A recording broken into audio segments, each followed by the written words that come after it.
باللہ من الشیطان الرجیم بسم اللہ الرحمن الرحیم۔ عزیز طالبات، جیسا کہ آپ جانتی ہیں کہ ہم نے پچھلے درس میں کلمے کی قسمیں پڑھی تھی۔ کلمے کی 3 قسمیں ہیں: اسم، فعل اور حرف۔ اسم و فعل کے بارے میں آپ نے پچھلے درس میں پڑھ لیا تھا۔ آئیں ہم اسم و فعل کی تعریف دہرا لیتے ہیں۔ اسم وہ کلمہ ہے جو اکیلے اپنے معنی دیتا ہے مگر اس میں کوئی زمانہ، ماضی، حال، مستقبل نہیں پایا جاتا۔ فعل وہ کلمہ ہے جو اپنے اکیلے معنی دیتا ہو اور اس میں تینوں زمانوں میں سے کوئی ایک زمانہ بھی پایا جاتا ہو۔ اور آپ نے اسم اور فعل کا ایک فرق بھی پڑھا تھا کہ اسم میں زمانہ نہیں پایا جاتا جبکہ فعل میں کوئی نہ کوئی زمانہ پایا جانا ضروری ہے۔ اس کی ایک مثال تھی بیٹھنا۔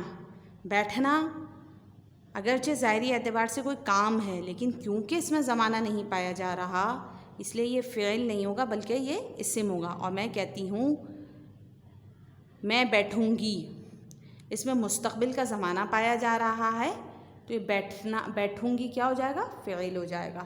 تو اسم و فعل کا فرق کیا پڑا تھا کہ اسم میں زمانہ پایا جاتا ہے، نہیں پایا جاتا، جبکہ فعل میں زمانہ پایا جاتا ہے۔ آج ہم حرف کی تعریف پڑھیں گے۔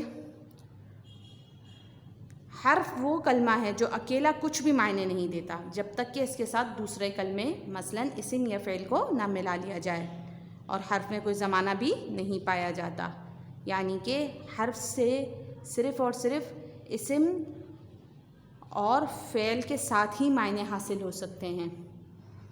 جیسے ہم اردو میں کہتے ہیں نا، سے، تک، میں، یہ سب حرف ہوتے ہیں۔ اس کے کوئی معنی اکیلے نہیں ہوتے لیکن اسم و فعل کے درمیان ربط کے لیے یا 2 کلموں کو آپس میں جوڑنے کے لیے یہ استعمال ہوتا ہے۔ کتاب میں ہم حرف کی تعریف اور اس کی مثالیں دیکھتے ہیں۔ حرف وہ کلمہ ہے جو اکیلے کچھ معنی نہیں دیتا جب تک کہ اس کے ساتھ دوسرے کلمے مثلاً اسم یا فعل کو نہ ملا لیا جائے، اور حرف میں کوئی زمانہ بھی نہیں پایا جاتا۔ اس کا مطلب یہ ہوا کہ حرف اصل میں الفاظ اور کلموں کے درمیان ربط اور تعلق کا کام دیتا ہے۔ حرف کی مثال دیکھیں: سے، میں، پر، تک، کو۔ ان کلمات سے کوئی مفہوم سمجھ میں نہیں آتا جب تک کہ ہم اس کے ساتھ دوسرے کلمات یعنی اسم یا فعل نہ ملا لیں۔ اس مثال کو دیکھیے: حامد صبح سے دوپہر تک اپنے گھر میں سبق یاد کرتا رہا۔ اس مثال سے 2 باتیں واضح ہوتی ہیں کہ بغیر حروف ملائے آپ اس کلمے سے بات سمجھ نہیں سکتے۔ دیکھیے آپ اس میں سے، تک، یہ کیا ہے؟ حروف، حرف ہیں۔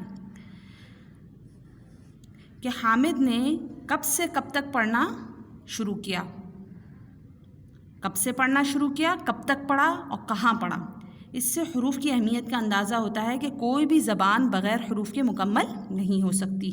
ایک بات تو یہ سمجھ میں آ گئی، آپ دیکھ رہے ہیں نا، صبح سے کیا ہے؟ حرف ہے۔ تک کیا ہے؟ یہ بھی حرف ہے۔ اب یہ اگر سے اور تک نہ ہوتا تو بات پوری سمجھ میں نہیں آتی۔ اور یہ میں بھی کیا ہے؟ حرف ہے۔ گھر میں۔ ایک بات یہ پتہ چل گئی کہ حروف کے بغیر مکمل جملہ سمجھ میں نہیں آ سکتا۔ دوسری بات یہ ہے کہ صرف حروف سے آپ اس وقت تک کوئی مطلب نہیں سمجھ سکتے جب تک کہ اس کے ساتھ اسم یا فعل نہ ملا دیے جائیں۔ اب صرف آپ اس کے حروف ہی لکھ دیتے سے، تک، میں، تو آپ کو کوئی بات بھی سمجھ میں نہیں آتی۔ اب آپ اسم، فعل اور حرف کی تعریف اچھی طرح سمجھ چکے ہیں۔ آئیں ہم تدریبات حل کرتے ہیں۔ صفحہ نمبر 81 کھولیں۔ تدریبات۔ السوال الاول، پہلا سوال کیا ہے؟ الاسم، الفعل اور الحرف کی تعریف یاد کریں۔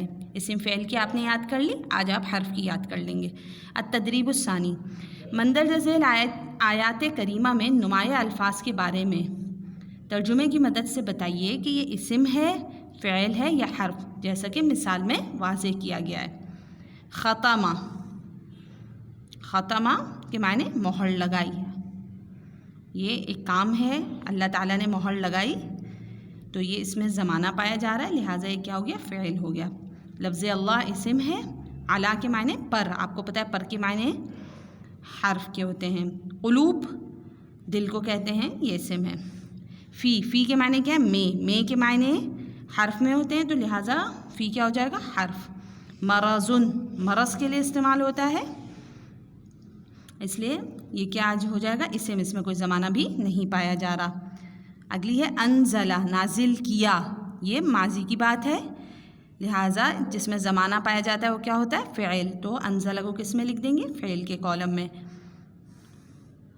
السما کیا ہے آسمان، آپ کو پتہ ہے آسمان اسم کی مثال ہے، اس میں کوئی زمانہ نہیں پایا جا رہا۔ خلاقہ بنایا، ماضی کی بات ہے تو لہٰذا یہ فعل کے کالم میں لکھیں گے۔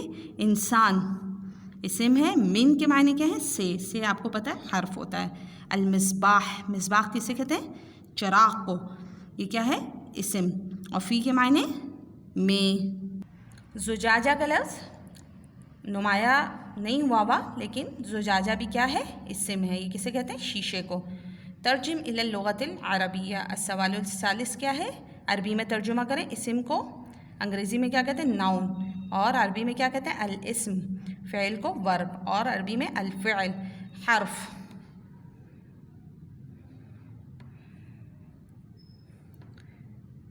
انگلش میں کیا کہتے ہیں پریپوزیشن، جبکہ عربی میں اسے کیا کہتے ہیں الحرف۔ امید ہے کہ آپ نے آج کا درس اچھی طرح سے پڑھ لیا ہوگا اور سمجھ لیا ہوگا۔ آج کا آپ کا ہوم ورک کیا ہے، حرف کی تعریف یاد کریں اور تدریبات حل کریں۔ اس کے ساتھ ہی اگلے سبق تک کے لیے اللہ حافظ۔ السلام علیکم ورحمۃ اللہ وبرکاتہ۔